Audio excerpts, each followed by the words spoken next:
I just wrote a couple words here. I saw you do it the other day. So.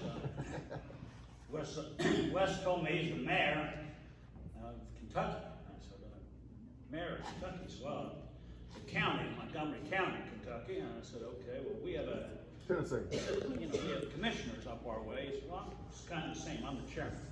So I just defer to Wes. You guys have any problems? If there's any problems here whatsoever, don't go to Francis. You go to Wes.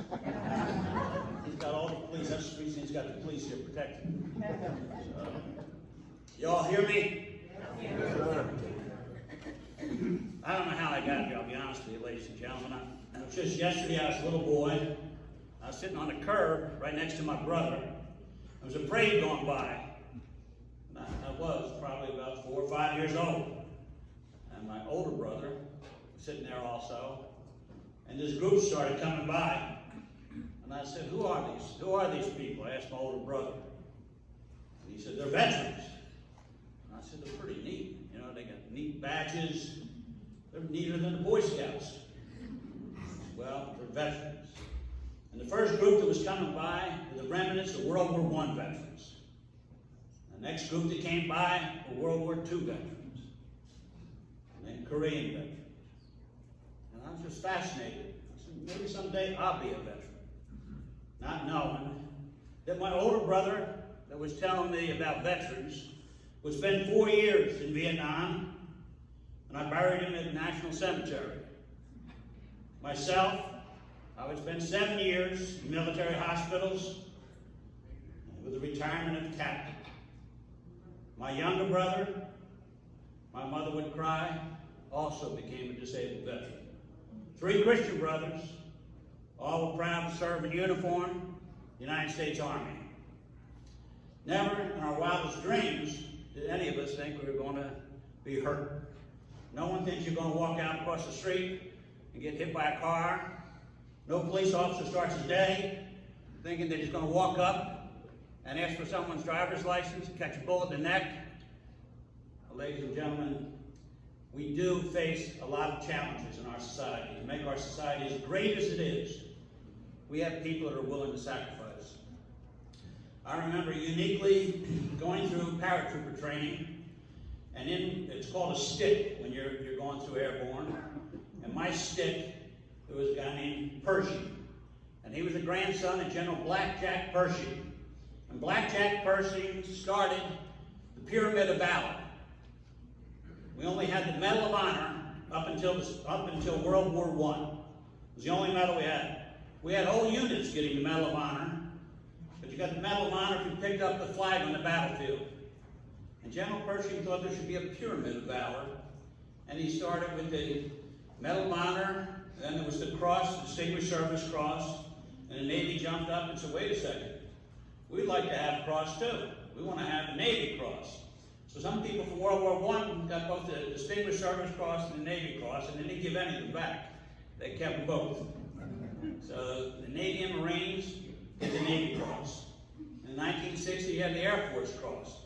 But Blackjack Pershing only started with 4 medals. He started with the Medal of Honor, which was already here. Then there was the Cross, the Distinguished Service Cross. Then it came down to the Silver Star, and they had Tiffany's established the Silver Star. And if you look at it, there's only one little drop of silver on the end of the star there. I'm thinking, you can't trade this in to keep it, so it means something.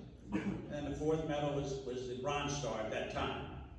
So times have changed. Blackjack Pershing was never would know that his grandson would join him in Arlington, being buried on the same knoll. Went overseas, the 101st, called airborne at the time, and took an RPG a few weeks into fighting the enemy in Vietnam, and he died. I had another friend named Frank Dean. He went to my mother's funeral. My mother served with General Douglas MacArthur, and she was just a clerk typist. But being a clerk typist for General Douglas MacArthur was like being a tank commander. And if that typewriter went down for public relations, there was a crisis, as I shared with people in this room. Well, she called down to the typewriter pool, and there's an MOS that time. MOS, for those who are civilians here, is your military occupation specialty.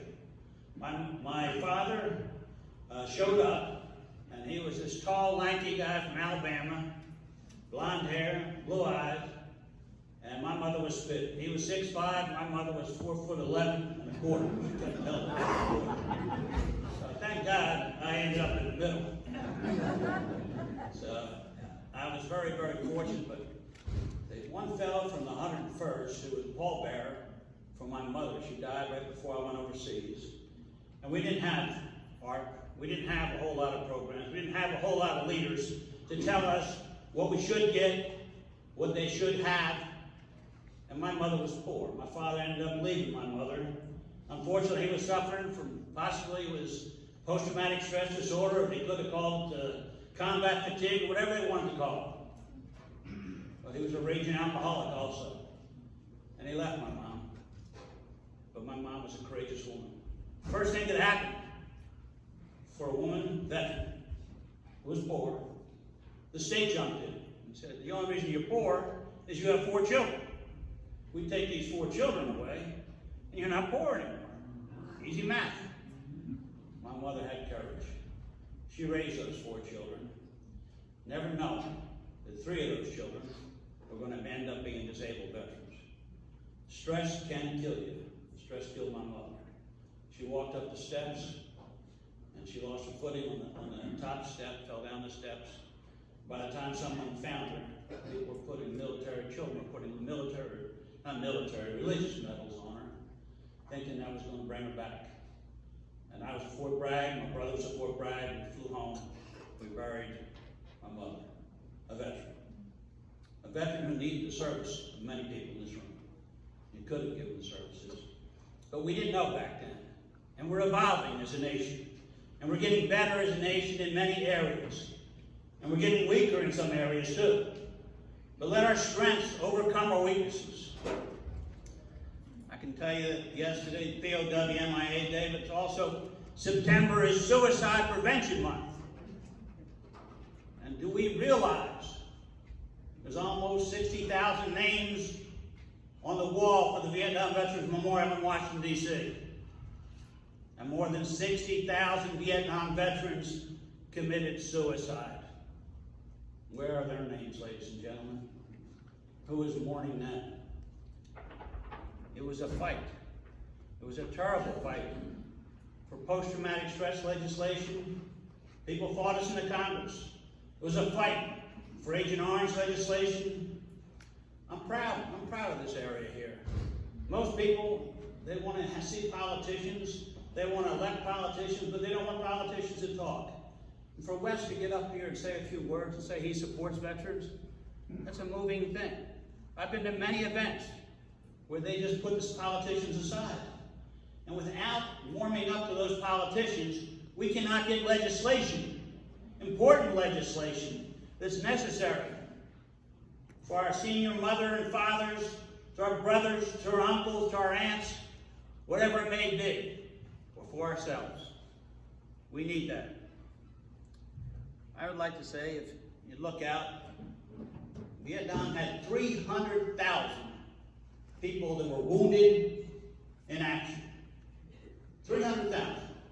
That's the same number of people that were wounded in action in World War I, the Great War. What do we think about their families? The caregivers. We should have caregivers for those families. I joke and I talk with some of the folks because I spent 7 years in the hospital as a burn patient. I was machine gunned across the chest. I had a piece of shrapnel in this right hand that I gesture with. I was paralyzed in this hand for 7 months. It pinched the ulnar nerve. I was stabbed in the left arm. I was banged up pretty bad. My last thing that happened, I had 40% of my body, 2nd and 3rd degree napalm burns. I drove an electric wheelchair. I was pretty good at it. Then I went to a regular wheelchair. Then I had crutches. We'd have races in the hospitals. And I carried a flag for the disabled veterans and ran a New York marathon and completed it. I said, God,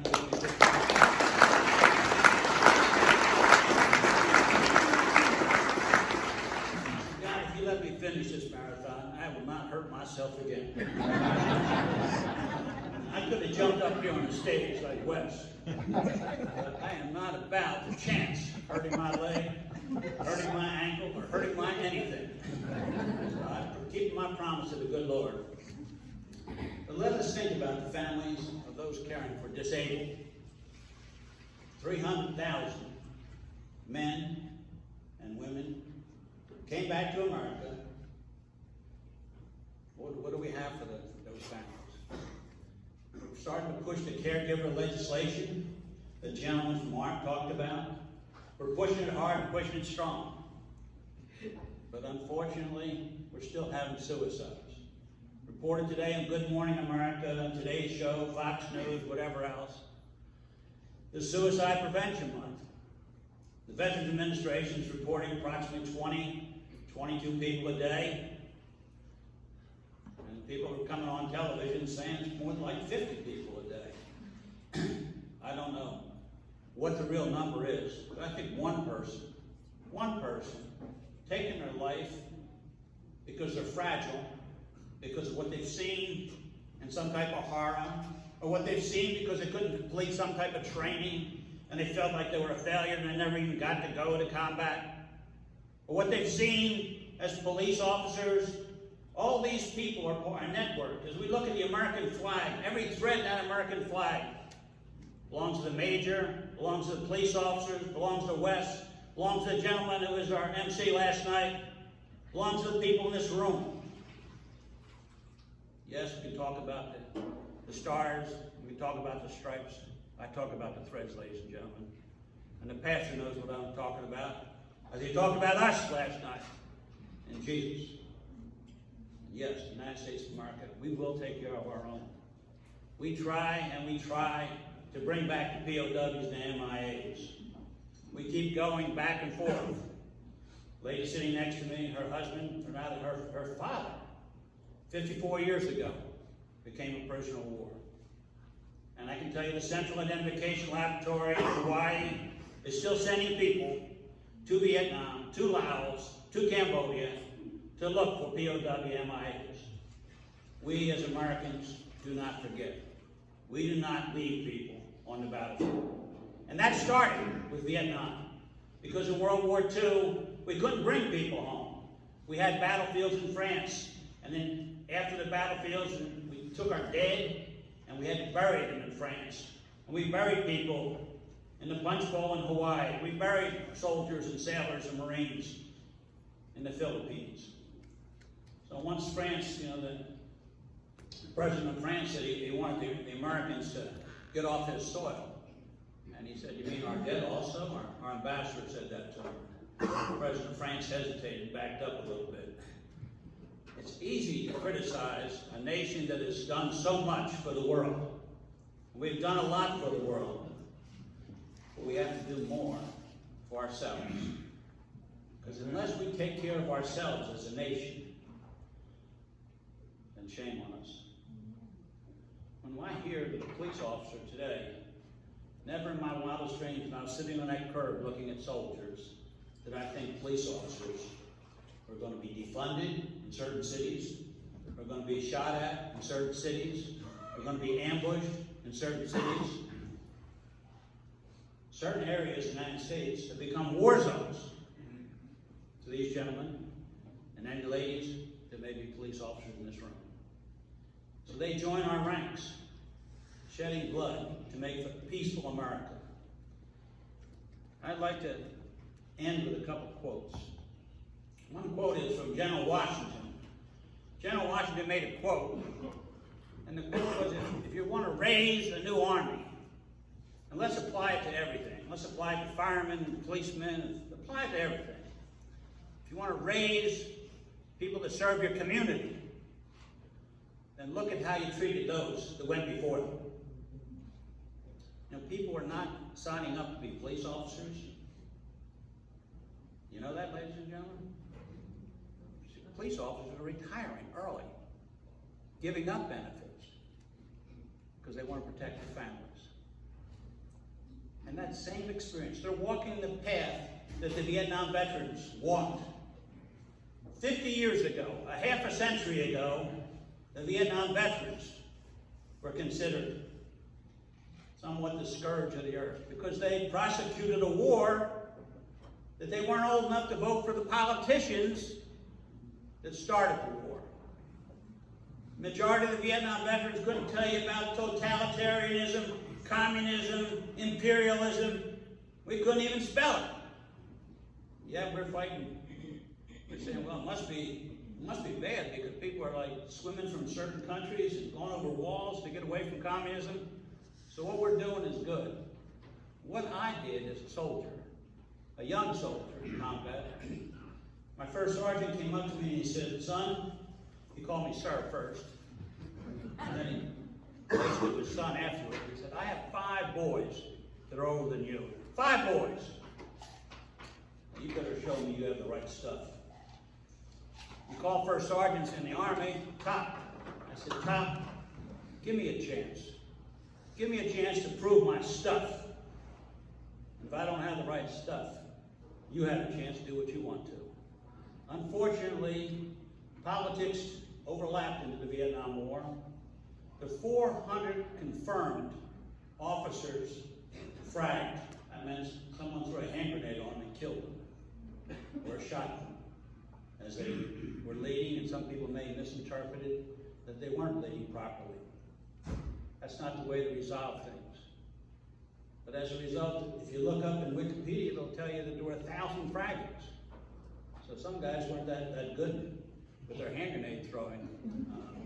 600 guys got away. I have to give credit to those 600. But it still breaks my heart. How do you knock on somebody's door? And we have grief officers knocking on the door. How do you knock on someone's door and say, your son was killed by his own men? Pretty hard. I don't think anybody in this room wants that job. I don't know how you spin that to make it sound better, to make it sound heroic, to be killed by your own men. The war was an 11-year war. My one brother was 7 years younger. My other brother was 2 years older. He was there for all of us. I would just like to end. I shared a lot with you tonight. We always remember our POW MiAs. We always remember everybody in this room. Everybody in this room is like a stone that you throw into the pond. There's a ripple effect.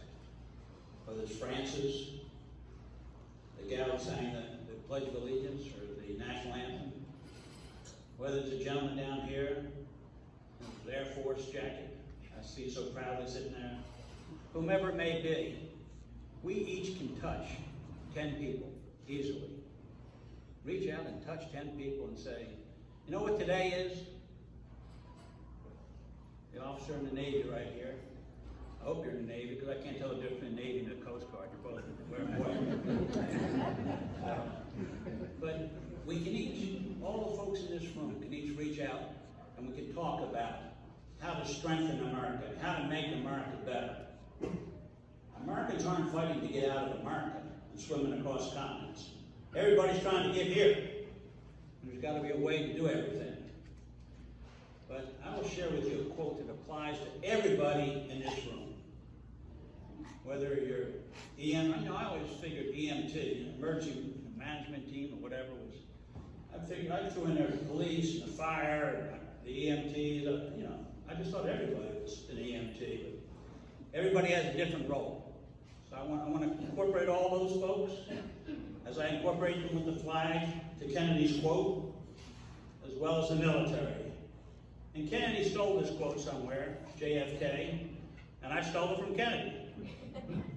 And he said, poor is a nation that has no heroes.